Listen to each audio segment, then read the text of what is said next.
Napa in 1950 was home to fewer than 14,000 people. Its one major industry was Basalt Rock Company, which had expanded during World War II to build ships. The rest was farming. The major crops were walnuts and prunes. Napa had a small hospital built in 1929. By mid-century, though, Park's Victory Memorial Hospital was overcrowded and impossible to expand enough to serve the growing community. Napa's community leaders determined to raise the money to build a new hospital.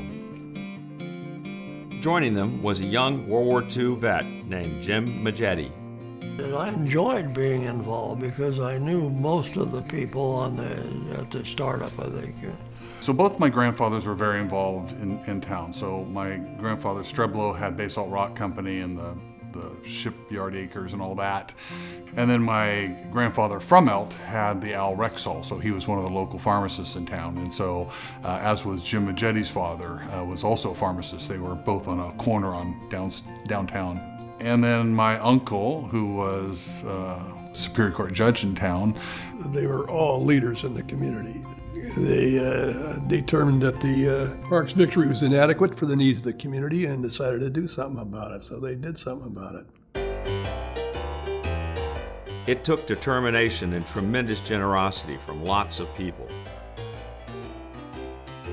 But by the late 1950s, Queen of the Valley Hospital was open for business. But of course, that wasn't the end of the road. It was only the beginning. Almost immediately, there was need for expansion, more space, more equipment. Additional campaigns sprung up on an ad hoc basis.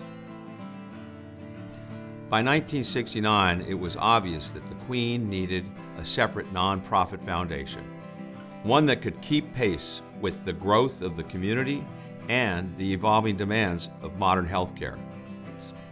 This was a time when the Napa Valley began to gain notice for growing something besides prunes and walnuts. And the newcomers growing grapes and making wine created a new kind of donor.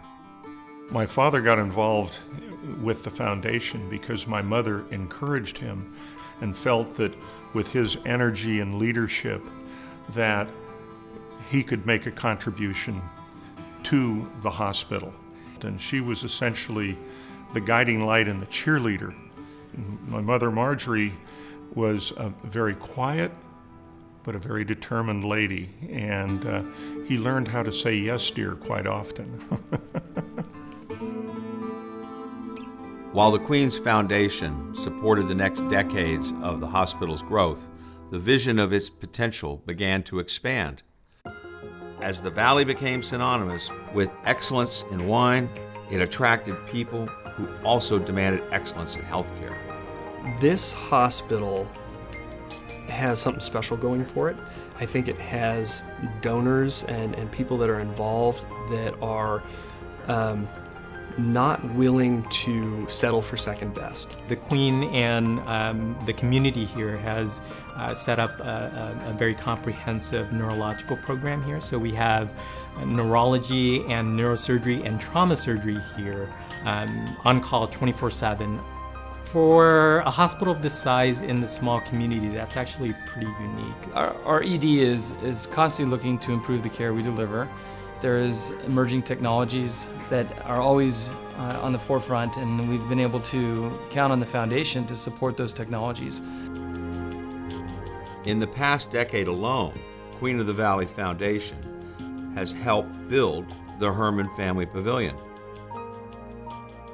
equipping it with the Valley's first hybrid operating room, one of the country's most sophisticated clinical laboratories, the newest Da Vinci robotic surgical system, a state-of-the-art intensive care unit, and a comprehensive neuroscience center in collaboration with UCSF. During its 50-year history, Queen of the Valley Foundation has raised and spent over $110 million community-donated dollars. What we've learned is that nothing remains constant in healthcare. Not the technology, not the economics, not the demographics, not the politics.